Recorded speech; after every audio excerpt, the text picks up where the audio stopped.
त्रिशा को पता चलता है कि वह मां बनने वाली है। त्रिशा उस डिलीवरी बॉय का पता लगाने की कोशिश करती है, लेकिन उसका पता नहीं चलता। फिर त्रिशा को याद आता है कि वह ब्लैक में बॉटल सप्लाई करता है। त्रिशा एक एक करके हजारों नंबर्स पर संपर्क करती है और उनसे बॉटल लेती है, लेकिन फिर भी उस लड़के का पता नहीं लगता। फिर एक दिन त्रिशा का बाप चोरी छिपे त्रिशा को देखने जाता है और पाता है कि त्रिशा के रूम में बहुत सारी बॉटल्स हैं। त्रिशा का बाप उससे पूछता है, ये सब क्या है? त्रिशा कहती है, कुछ नहीं पापा। इसके बाद त्रिशा के पास फोन आता है। त्रिशा भाग कर जाती है और देखती है कि वह और कोई नहीं, वही डिलीवरी बॉय है। त्रिशा खुशी से पागल हो जाती है और उसे गले लगा लेती है। अब त्रिशा और डिलीवरी बॉय कार से जाते हैं। फिर वे एक जगह रुकते हैं और त्रिशा बोलती है, कुछ बताना है तुझे? लड़का कहता है, बताओ। फिर त्रिशा कहती है, मैं मां बनने वाली हूँ। लड़का कहता है, बधाई हो। त्रिशा उसे देखती है। लड़का कहता है, क्या मेरी वजह से? लड़के को झटका लगता है। त्रिशा कहती है, आराम से। लड़का कहता है, मैं 21 साल का हूँ, सब मुझे पापा पापा कहेंगे। त्रिशा हंसती है। लड़का कहता है, मुझे कुछ नहीं पता, सब कैसे करना है। त्रिशा कहती है, कोई जरूरत नहीं है, मैं खुद संभाल सकती हूँ। फिर ये सुनते ही लड़के के अरमान टूट जाते हैं। अगले दिन हॉस्पिटल में लड़का अपने बच्चे की धड़कन सुनता है। उसकी मासूम आंखें भर आती हैं। त्रिशा अपने घर जाती है। त्रिशा के पापा कहते हैं, मुझे उससे मिलना है। त्रिशा बात टाल देती है, लेकिन उसके पापा जिद करते हैं। अगले दिन त्रिशा उस लड़के को घर लेकर आती है। फिर वह त्रिशा के पापा से मिलता है। उसके पापा कहते हैं, तुम करते क्या हो? लड़का कहता है, मैं बॉटल सप्लाई करता हूँ। ये सुनकर त्रिशा के पापा हैरान रह जाते हैं। उनके पापा कहते हैं, घर में सबको पता है तुम्हारे बारे में? लड़का कहता है, कोई है ही नहीं। त्रिशा के पापा कहते हैं, मतलब? लड़का बताता है, मेरे माता पिता केदारनाथ की बाढ़ में बह गए। ये सुनते ही त्रिशा को बहुत बुरा लगता है और उसके पापा को भी। फिर लड़का कहता है, अब मैं चलता हूँ। त्रिशा की पार्टी में अब डिलीवरी बॉय आता है। त्रिशा और उसकी दोस्त उसे देखती रह जाती है। फिर उसकी दोस्त बोलती है, तुम्हारे कंधे पे एक कीड़ा है। डिलीवरी बॉय डर से उसे भगाने के लिए अपनी शर्ट उतार देता है। इतने में त्रिशा और उसकी दोस्त उसकी बॉडी की दीवाने हो जाती है। फिर डिलीवरी बॉय बोलता है, आगे चेकिंग, क्या मैं थोड़ी देर रुक जाऊँ? ये सुनकर लड़का मना करता है। फिर त्रिशा की दोस्त उसे रोक लेती है। फिर वो लोग खूब पार्टी करते हैं। त्रिशा और डिलीवरी बॉय खूब बातें करते हैं, डांस वगैरह सब करते हैं। फिर त्रिशा काफी नशे में होती है। वो कहती है, तुम करते क्या हो? लड़का बोलता है, मैं एक नौकरी करता हूँ और चोरी भी करता हूँ। त्रिशा कहती है, तुम चोरी भी करते हो? लड़का कहता है, हाँ। फिर पार्टी खत्म होने के बाद त्रिशा बोलती है, तुम मुझे अच्छे लगे। फिर वो सोने चली जाती है। डिलीवरी बॉय सुबह उठता है और त्रिशा को अपने पास पाता है। फिर वो चुपचाप से बैग लेने जाता है और त्रिशा को बताता है, तुम अमीर लड़की हो और मैं एक चोर, मुझे नहीं लगता हम दोनों के बीच बात बनेगी। फिर वो दोनों वहाँ से चले जाते हैं।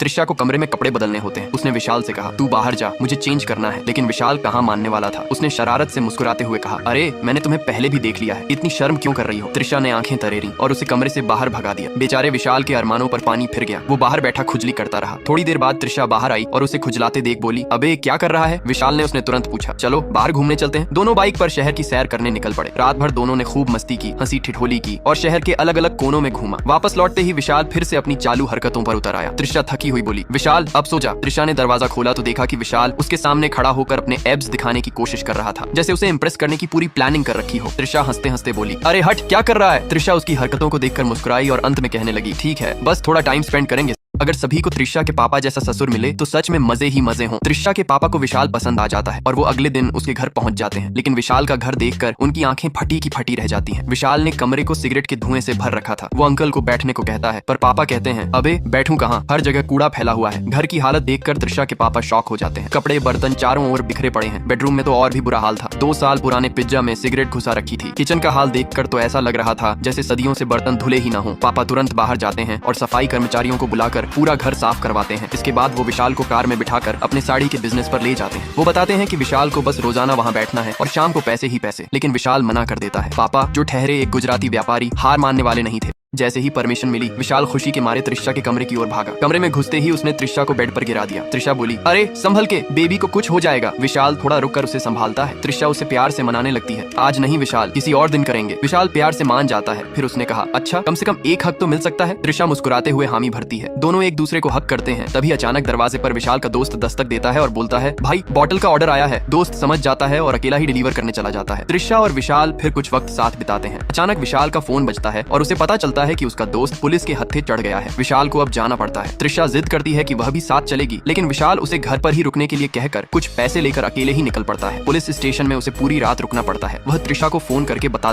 त्रिशा से एक बहुत बड़ी गलती हो जाती है। कुछ दिन पहले वह नशे में एक लड़के के साथ फिजिकल हो जाती है, जिसके कारण आज वह प्रेग्नेंट है। त्रिशा बहुत डर जाती है और उसे कुछ समझ नहीं आता कि वह क्या करे। त्रिशा अकेले में रोने लगती है और पार्टी वगैरह में भी बस इसी बारे में सोचती रहती है। त्रिशा प्रेग्नेंट है, इसलिए वह सुबह जॉगिंग करना भी बंद कर देती है। वह एक बड़ा निर्णय लेती है और अपने पापा को सब बता देती है। उसके पापा इसे मजाक समझते हैं, लेकिन त्रिशा कहती है, मैं मजाक नहीं कर रही। उसके पापा लड़के के बारे में पूछते हैं, लेकिन त्रिशा बताने से मना कर देती है। उसके पापा अबॉर्शन का सुझाव देते हैं, लेकिन वह बच्चे को दुनिया में लाना चाहती थी, इसलिए साफ मना कर देती है। उसके पापा कहते हैं, तो फिर तुम उस लड़के से शादी कर लो। त्रिशा फिर मना कर देती है और कहती है, वो शादी के लायक नहीं है, उसकी और मेरी नहीं जमेगी। पापा कहते हैं, तो फिर तुम लोगों को क्या जवाब दोगी कि यह बच्चा किसका है? त्रिशा कहती है, मुझे कुछ नहीं पता, मैं इस बच्चे को जन्म दूंगी। उसके पापा नाराज हो जाते हैं। त्रिशा पापा से पूछती है, क्या उसे बच्चे के बारे में उस लड़के को बताना चाहिए? उसके पापा कहते हैं, अगर वह इस खबर से खुश हुआ तो त्रिशु अब्रॉड पढ़ाई के लिए यूनिवर्सिटी इंटरव्यू दे रही थी। तभी उसके पापा कमरे में आकर स्पीकर में जोर जोर से गाने बजाते हुए नाचने लगते हैं। वे अपनी बेटी त्रिशु से बहुत प्यार करते थे, इसलिए वे उसे खुद से दूर नहीं करना चाहते थे। त्रिशु उन्हें काफी रोकने की कोशिश करती है, लेकिन उसके पापा उसका एडमिशन कैंसिल कर देते हैं। त्रिशु पापा से नाराज होकर अपने दोस्त की बर्थडे पार्टी में मन हल्का करने चली जाती है। त्रिशु अपने दोस्त की पार्टी में खूब मजे करने लगती है। उसका दोस्त पार्टी का मजा बढ़ाने के लिए कुछ महंगी बोतलों का इंतजाम करता है। बोतल डिलीवर करने वाला लड़का विशाल को देखकर त्रिशु की सारी दोस्त फ्लैट हो जाती है। विशाल बाहर भारी चेकिंग होने के कारण कुछ देर रुक जाता है। सारी लड़कियां उस पर लाइन मारने लगती हैं। लड़का भी सभी के साथ काफी एंजॉय करने लगता है। त्रिशु और विशाल में आपसी दोस्ती बढ़ जाती है। वे दोनों एक साथ डांस करते हैं। त्रिशु तो ओवर हो जाती है और उसे बाथरूम जाना होता है। विशाल उसकी मदद करता है। थोड़ी देर बाद विशाल और त्रिशु का नशे में फिजिकल रिलेशन हो जाता है, लेकिन त्रिशु पर एक मुसीबत आन पड़ती है। जब वह हॉस्पिटल में टेस्ट कराने जाती है तो प्रेगनेंसी टेस्ट पॉजिटिव होता है।